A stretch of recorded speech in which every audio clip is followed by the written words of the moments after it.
जय श्री राम। कैसे हैं आप सब। आज हम बताएंगे कुशा की महत्ता। अब तो कुशा की महत्ता बहुत ही कम गई है।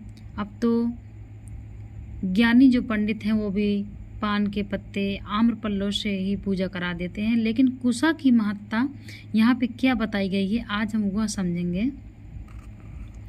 कुशा रहित संध्या स्नान आदि और बिना कुश एवं जल के संकल्प किया हुआ दान अगणित जप निष्फल होता है।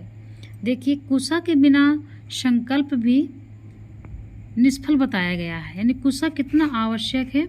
आज हम कुशा का महात्म्य बताएंगे। कुशोत्पाटनी अमावस्या, यानी ये अमावस्या जो होती है, यानी उस दिन कुशा उखाड़ा जाता है, भाद्रपद के कृष्ण पक्ष को होती है।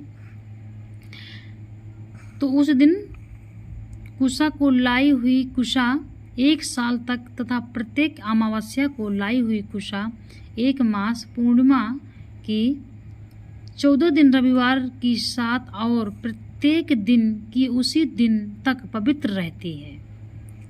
अब जैसे मान लीजिए हम भाद्रपद की अमावस्या को लाते हैं तो फिर हम भाद्रपद की अमावस्या को ही दोबारा लाएंगे। इसलिए भाद्रपद की अमावस्या को कुशा उखाड़ने वाली अमावस्या कहते हैं। उस दिन कुशा उखाड़ा जाता है और 1 साल तक वही चलता है। शूद्र से मंगाया हुआ कुशा पूजादिक कार्यों में प्रयोग करना वर्जित है। कहते हैं जो पंडित होते हैं, ब्राह्मण होते हैं, उनको स्वयं कुशा उखाड़ने जाना चाहिए और शूद्र से मंगाया हुआ कुशा वर्जित है। अत्रि ऋषि के मतानुसार 2 कुशाओं की पवित्री दाहिने और 3 की बाएं हाथ की अनामिका उंगली में संध्या पितृ कार्य एवं देव पूजन आदि में धारण करना चाहिए। अब तो लोग रक्षा बांध लेते हैं, अंगूठी पहन लेते हैं, इस तरह से पूजा हो जाती है। और लेकिन इसमें बताया गया है कि पवित्री बहुत ज़रूरी होती है, इसलिए कुशा भी बहुत ज़रूरी होता है। अंगूठा और तर्जनी फैलाना, यानी प्रादेश को दर्भ और हाथ की कोहनी से कनिष्ठिका उंगली की जड़ तक को वही कहा जाता है। इससे लंबा तृण होता है।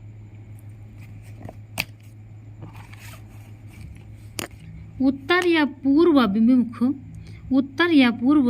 विमुख हो उक्त प्रार्थना करते हुए तथा ओम हूं फट मंत्र का उच्चारण कर जड़ सहित हस्त प्रमाण के बराबर हस्त प्रमाण के यानी 1 हाथ के बराबर ही कुशा उखाड़ लेनी चाहिए। जब अमावस्या को कुशा उखाड़ने जाते हैं तो यह मंत्र पहले चावल हल्दी लोग ले जाते हैं और उसमें छिड़कते हैं उसकी जड़ में, और फिर यह मंत्र पढ़ के कुशा उखाड़ा जाता है। ऐसा नहीं कि डायरेक्ट गए और उखाड़ लिए, उसका भी नियम है। ओम हूं फट ये मंत्र बोल करके आपको कुशा उखाड़ा जाता है। और कुशा कितना उखाड़ना चाहिए? 1 हस्त बराबर, 1 हाथ तक का कुशा उखाड़ना चाहिए जड़ से। इसलिए ये कुशा उखाड़ने की विधि है। अपवित्र जगह में पड़ी हुई और तर्पण के काम आई कुशाएं तथा पिंड के नीचे ऊपर की कुशाओं को छोड़कर सब ग्रहा है। कुशा बहुत ध्यान देना चाहिए। गोमुखी माला को, ये जप करने की विधि है। गोमुखी माला को दाहिने हाथ से जपना तथा माला को कपड़े से ढक कर जपना चाहिए। देखिए, जो माला जपते हैं लोग, तो माला खुला नहीं होना चाहिए, मतलब माला जो है कपड़े से ढक करके जपना चाहिए। ऐसा न करने से जप के फल को यक्ष, पिशाच, राक्षस आदि ले लेते हैं। लेकिन अब तो लोग ऐसे खुला ही माला जप करते हैं। लेकिन ये बात सच है कि पहले के लोग कभी भी माला जो है ऐसे खुला नहीं करते थे। इसलिए माला को आप जो है एक सुमन्नी आती है वो बनवा लेना चाहिए, उसके अंदर माला रख के ही जप करना चाहिए। सुबह के समय नाभि के पास और मध्याह्न के समय हृदय के पास तथा सायंकाल नासिका के पास हाथ रखकर जप करना उत्तम होता है। देखिए कोई कोई तो अपना एक नियम है कि एक हाथ में उनके माला चलता रहता है। सुबह के समय आपको नाभि के पास रख करके जप करना है और दोपहर के समय हृदय के पास रख करके आपको माला जप करना है। जो माला जप करते हैं उनके लिए है। और संध्या काल के समय नासिका के पास हाथ रखकर जप करना चाहिए। तो जप करने का विधान भी है, इस प्रकार से बताया गया है। कुशा की महत्ता हमने आपको बता दिया है। अब पूजा में कुशा कितना अनिवार्य है आप जान चुके हैं। शास्त्रों के अनुसार कुशा बहुत ज़रूरी है।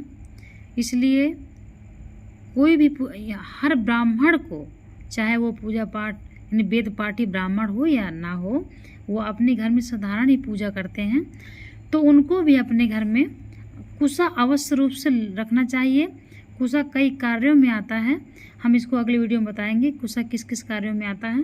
कहते हैं यदि ग्रहण पड़ रहा हो, चंद्र ग्रहण, सूर्य ग्रहण, कोई सा ग्रहण अगर पड़ रहा हो, तो जैसे आपके पास जल रखा है पीने वाला, मान लीजिए 4-5 घंटे का सूतक का लग रहा है, तो बच्चे हैं या बुजुर्ग हैं या फिर हम ही हैं, मान लो हमसे नहीं सकती है प्यास तो हम पानी पीते हैं, तो कहते हैं उसमें कुशा पवित्र होता है। इसलिए कुशा थोड़ा सा डाल देना चाहिए उस जल में और फिर वह आप जल पी सकते हैं। मान लीजिए अब घर में कोई बीमार है, कोई बूढ़ा है, बच्चा है, तो इतनी देर तक नहीं रुक सकता है जल के बिना, और कोई कोई तो बच्चे हैं दूध देना पड़ता है, भोजन देना पड़ता है, तो कुशा बहुत आवश्यक होता है।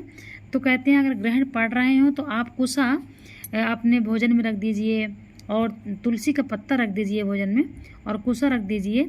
और मेन गेट पर, जैसे आपके गेट है मेन गेट पर, तो गाय का गोबर अवश्य रूप से लगाना चाहिए।